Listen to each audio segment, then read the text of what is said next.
আপনি হুমকি দিচ্ছেন তো ভাই, রুবেল ভাই। আপনি আমার এলাকার মানুষ, আপনি হুমকি দিচ্ছেন তো। আমি ভাই ছাত্র দলের ভাইস প্রেসিডেন্ট ছিলাম মান্দা উপজেলার, আপনার রাজশাহী কলেজ ছাত্র দলের শিক্ষা বিষয়ক সম্পাদক ছিলাম। রোড রোড সাবমিট করবেন না কেন? কেন? আমরা নিজেরা খাইতে পারছি না। আপনার নওগাঁ মান্দা যেখানে বরন্দগুলো কাজ কাম করবেন, এখানে দিবেন না। কেন ভাই? এটা যদি আপনি অপমান না হতে চান তাহলে আপনি দিন, আর অপমান হলে পরে আপনি দিবেন। ও টাকা জমা দিব না? কি কি বলতেছেন? আপনার কথা বুঝতেছি। বলছি যে আপনি আমাদের হলো রোডছে আর সিঁড়ি বলল কিনা দরকার নাই। ও এরপরে আপনি তো মাস্টার মানুষ, কোথায় যদি অপমান হয়ে যান তাহলে আমি দায়িত্ব তুলে যাবো না। ও তাই না? কথাটা কি বুঝতে পেরেছেন? আপনার বাসা মান্দা কোথায়? মান্দা ফেরিঘাটে। আমার নানা বাড়ি ঠাকুর মান্দা, কিন্তু বুঝছেন? আপনাকে আমি চিনি, আপনি তৃপ্তির মালিক, জামিল আমার বন্ধু। কিন্তু আমি বলি শোনেন, আপনাকে যেটা বলি আপনি আপনি হুমকি দিচ্ছেন তো ভাই, রুবেল ভাই। আপনি আমার এলাকার মানুষ, আপনি হুমকি দিচ্ছেন তো। হুমকি দিচ্ছি কি কারণে? কি কারণে হুমকি? আপনার তো আমি বলছি যে আপনার সঙ্গে আমার সাক্ষাৎ হবে, কথা হবে। আপনারা আপনারা আমার কথা হলো কথা বলেন না মিয়া, দালালি দিতেছেন মিয়া। আমি যেটা বলছি আমার এলাকার, আমার নানা বাড়ি এলাকার লোক হলে গেল, যদি যদি আরো ফেলতে গেল না। আমার কথা হলো যে আপনি হয় কেনাটা দেন না, আমার অনুরোধ থাকলো। আমাদের এখন আমরা 17 বছর খেতে পাইনি, এখন আমরা খাবো। 17 বছর আমরাও খাইতে পারিনি ভাই। ওই জন্য দিয়ে দিলাম, মান্না টান্না সব দিয়ে দিলাম। আমি 17 বছর পরই কাজ পাইলাম, এর আগে পাইনি আমি। দিঘি দিঘি দিলেন না আপনারা? আমরা দিগিলিনি। দিলেছে দিঘি। আপনার রাজশাহীর ছেলে পেলেও ভাগ নিয়ে গেছে দিক টাকার। জানেন আপনাকে দিঘি দিয়ে দিয়েছি, আপনার এলাকা দিঘি আমি লিনি ভাই, আমরা লিনি। আমরা টেন্ডার করছিলাম, আমরা পাইনি। আমি মাস্টার মানুষ তো, এই জন্য আমি বলছি যে আপনি এই ঠিক করেন না। এই জন্য রাস্তায় বলে আমাদের সমস্যা হবে। আপনারা যদি নিষেধ করেন এইভাবে তাহলে কেমন হয় না? দিবেন। এখন আর এমন ছেলে হয়েছে, মান্দার লোক শুনলেই করেন 4-5টা থাপ্পড় মারবে, টাকা লাভ কি আপনার? মান্দার লোক শুনলে মারবে নাকি? হ্যাঁ, ওই কাঠ ব্যবসায়ীদেরকে। তাই?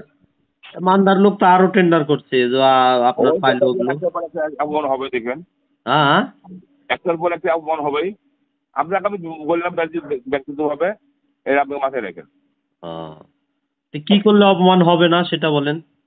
টেন্ডার না দিলে অপমান হবে না। না, টেন্ডার তো হয়ে গেছে, আমরা করে ফেলছি তো টেন্ডার। আপনি মনে করেন যে আপনি এর আগে ফোন দিলাম, আপনার এত বড় হোল, মনে করেন আপনি ফোনই ধরেন না, তাহলে কি বলেন? না, আপনি, আপনার সঙ্গে তো আমার কথা হলোই। ফোন ধরেন যে হোলটা চুষা বাকি আছে বেলুন দিয়ে। হ্যাঁ ভাই, ভদ্রভাবে কথা বলেন রুবেল ভাই। আমি তো অভদ্রভাবে কথা বলিনি আপনার সঙ্গে। যে এই এটা উইথড্র করা লাগবে, আপনি ফোনই ধরেননি। উইথড্র কেউ না করলে আমাকে করতে হবে কেন ভাই? না, এটা আমরা মীমাংসা করতাম। আমরা তো বলেছিলাম যে হাইরেট ওদেরটা ওই বকুলের গুলো উইথড্র করাতেন, তারপরে আদার যারা মারছে ওই আরিফ টারিফ এরা না করতেন। হ্যাঁ, তাহলে সবই হতো।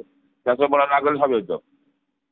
এখন ভাই শুনেন, এখন ডিজিটাল যুগ, তারপর গোপনে টাকা দিয়ে কোনো ব্যবসা হবে না, ওপেন আপনার কাটতে হবে ভাই।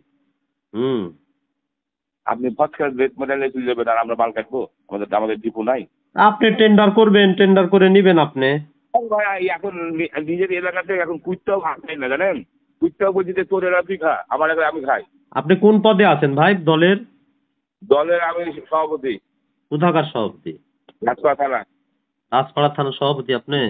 হ্যাঁ। কি বিএনপির না কোনো অঙ্গ সংগঠনের? বিএনপির। আপনি তো রেকর্ডিং করছিলাম, জানি না রেকর্ডিং করে আমার বাল কাটবেন। আপনার তো কোনো কথাই রেকর্ডিং করিনি আমি। আমি বলে কথা বলার আগে বলে এই কলটা রেকর্ড হচ্ছে, আমি শুনতে পাইনি। আপনি পদে থেকে এই ধরনের কথা বলতে পারেন? হ্যাঁ, পদে থেকে এগুলো কথা বলে? আমরা এত খাটলাম, আপনি মনে যে না, আপনি মনে যে কথাই শুনছেন না, আপনি হারুনের কথা শুনছেন। আপনার কথা শুনলাম না, কে বলছে? আপনি বলবেন একবার, হারুন বলবে একবার, আমরা কয়জন টাকা দিব রে ভাই? আমি বিধি মোতাবেক টেন্ডার করছি, কাজ পেয়েছি। আপনাদের দাবি থাকলে আমি মানতে চেয়েছি, এখন আবার বলতেছেন যে আপনি দেন, হারুন ভাই বলতেছে দেন, তাহলে কয়জন দিব ভাই? আমার কয় টাকা লাভ হবে একটা লটে? আমি টাকা চাইনি আপনার কাছে, আপনাকে আমি আসতে বলেছিলাম। না না, টাকা চাননি আপনি। টাকা কি জন্য যেতে বলবেন আপনি? আমি তো যাবোই, রাজশাহী যাবো না বলেন? আমরা বলেছিলাম যে এখানে যারা যারা বগুড়া পার্টি বা রংপুরের পার্টি বা যাই পার্টি, সবার সাথে মীমাংসা করে একটা সিস্টেম করতাম। আপনি ওদের কাছ থেকে মীমাংসা করেন, আমারটাও আমি উইথড্র করে নেবো, আপনার সঙ্গে বাঁচবে না রুবেল ভাই। কথা বলেন।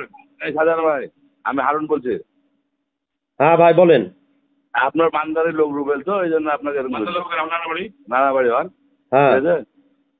যে আপনি আমি বলি শোনেন, এরপরে না এখানে টাকা তো ওই আমাদের আলোচনা করে দেবে, যা হবে ওপেন হবে, ওপেনই হবে, আলোচনা করেই তো দেবে নাকি।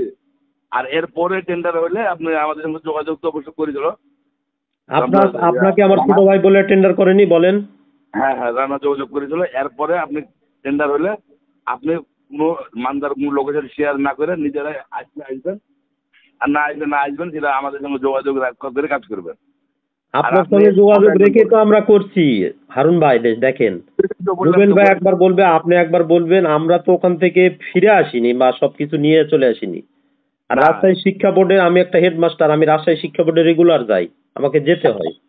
আমি কি আপনাদের ওখান থেকে উড়ে চলে আসবো বলেন? আমি বলছি যে শোনেন, আমি বলছি যে আপনাদের সঙ্গে আমি মিট করব। আমি কি হারানো মানুষ বলেন? না না, ঠিক আছে, আপনি আপনার স্কুলের মাস্টার, আপনি আমার বড় ভাই সভাপতি রাজশাহী শিক্ষা বোর্ডের কর্মচারী ইউনিয়নের। হ্যাঁ, কি নাম আপনার বড় ভাই? হুমায়ুন কবির লালু। লালু ভাই, হ্যাঁ আমার বড় ভাই। ওই যে লালু ভাই, আপনার ভাই যে আক্কাস ভাই আছে, রিটায়ার্ড করছে, লালু ভাই, মানে এদের সঙ্গে আরো 20 বছর আগে থেকে পরিচয় আমার। যাই হোক, আপনি লালু ভাইয়ের বড় ভাই। রুবেন একটা লস খেয়ে যাওয়ার মাথা রাগ হয়ে যায়, আর টেন্ডারে এরকম ডিস্টার্ব হয়ে যায় অনেক সময়, এই জন্য উল্টা পাল্টা বলছে। যাই হোক, আপনি যোগাযোগ রুবেলের সাথে যোগাযোগ করে আমার সঙ্গে যোগাযোগ রানা করার পরে টেন্ডার ড্রপ করে প্রত্যেকবারে। আপনার সঙ্গে যোগাযোগ করেই তো করি রে ভাই, বুঝলেন? আমরা তো বুঝি ভাই, শোনেন, আমরা বুঝি যেখানে যিনারা থাকেন যে এলাকার, ওনাদের কিছু দাবি থাকে, এগুলো আমরা বুঝি ভাই, ব্যবসা করি গোটা বাংলাদেশ আমরা। সুতরাং এগুলো যেটাই হোক করা হবে। আপনি আমাদের দিকেও দেখতে হবে, কারণ একটা লট পেয়েছি 16 বছর পর। আমি ভাই ছাত্র দলের ভাইস প্রেসিডেন্ট ছিলাম মান্দা উপজেলার, আপনার রাজশাহী কলেজ ছাত্র দলের শিক্ষা বিষয়ক সম্পাদক ছিলাম। আপনার ছোট লটটা ভালো, মোটামুটি আমি খোঁজ নিয়েছি। ছোট লটটা ভালো না, ছোট লটে টাকা উঠবে না, বড় লটে 2 টাকা হবে। ওটাতে আপনার আলাদা বোঝা করতে, বুঝতে পারছেন? ছোট লটে কোনো টাকা হবে না, বড় লটে হয়তো কিছু আসবে। কিন্তু ভাই বুঝেন তো ভাই, ব্যবসার খরচপাতি আছে, সবাই আপনারা মিলে থাকলে কোনো সমস্যা নাই। আমি আপনাদের সঙ্গে যোগাযোগ করব ভাই। হারুন ভাই আপনি কোনো চিন্তা করেন না, রুবেল ভাই, হারুন ভাই আপনারা চিন্তা করেন না, আমি আপনাদের সঙ্গে যোগাযোগ করবই। আপনি ছোটটা দিয়ে দেন আমাদেরকে। হ্যাঁ ভাই, যদি লটটা খেলা আমাদেরকে দিয়ে দেন। ভাই একটা লট পেলাম ভাই, এই প্রথম আমি রোডসে একটা লট পেয়েছি। ছোটটা কথা বলছি, ছোটটা যদি বুঝছেন লস খাবো। আমি এই প্রথম দুইটা টেন্ডার করে 2টা লট পেয়েছি। এর পূর্বে আমি রোডসে এই 16 বছর ধরে টেন্ডার করতেছি, একটাও লট পাইনি। আপনি যে বলছেন লস খাবেন, তো বহনা করেন, আপনি কোনোটা দিয়ে দেন। আচ্ছা ঠিক আছে, আপনাদের সঙ্গে তো এমনি কথা বলতেছি, আমি বলে আপনারা তো লট কাটেন না, আমরাই তো কাটি। আমি আপনাদের সঙ্গে যোগাযোগ করে আপনাদের সঙ্গে কথা বলবো, বুঝছেন? ফরমালি আপনাদের সঙ্গে কথা বলবো। কাল পুজোর মধ্যে আসেন, যেহেতু ঈদের আর বেশি দিন নাই, আপনি আসে আমাদের সঙ্গে লটটা কাটি রে ভাই, কাটা 2 পয়সা পকেটে উঠায়, তারপরে তো হবে, তাই না? কেবল তো আপনার হলো, ওই আপনার টাকা জমার অর্ডার হলো। হ্যাঁ, আপনাদের ওখানে আপনাদের সঙ্গে সাক্ষাৎ না করে ব্যবসা করতে পারবো আমি বলেন? পারবো না হারুন ভাই, পারবো না। আমি তো ব্যবসা করলে আপনার কাছে যেতে হবে, আপনার লক্ষ্মীপুরে যেতে হবে। সমাধান কবে করবেন তাই বলছেন? সমাধান হবে ভাই, আমি এই লটমট গুলা কাটে আসবো। সাধারণ ভাই, এটা বলা যাবে না, আপনাকে ঈদের আগে করতে হবে এবং খুব তাড়াতাড়ি করতে হবে। এটা বলেন না, ঈদের আগে তো লটই কাটতে পারবো না। এটা কেউ তো কাটতে পারবে না, সবাই তো করে দেবে নাকি? না না, ঈদের আগে লটই কাটতে পারবো না ভাই, আমাদেরও ইচ্ছা আছে, বুঝেননি? কথা বলতে হবে, আমরা স্বল্প আয়ের মানুষ রে ভাই, আমাদের ইচ্ছা আছে। আপনি মাস্টার মানুষ, আর স্বল্প আয় বলে লাভ নাই। আপনাকে 2-1 দিনের মধ্যে করতে হবে, সবাই তাই করবে। আপনি একটু সাথে কথা বলেন। আচ্ছা ঠিক আছে, আচ্ছা ঠিক আছে।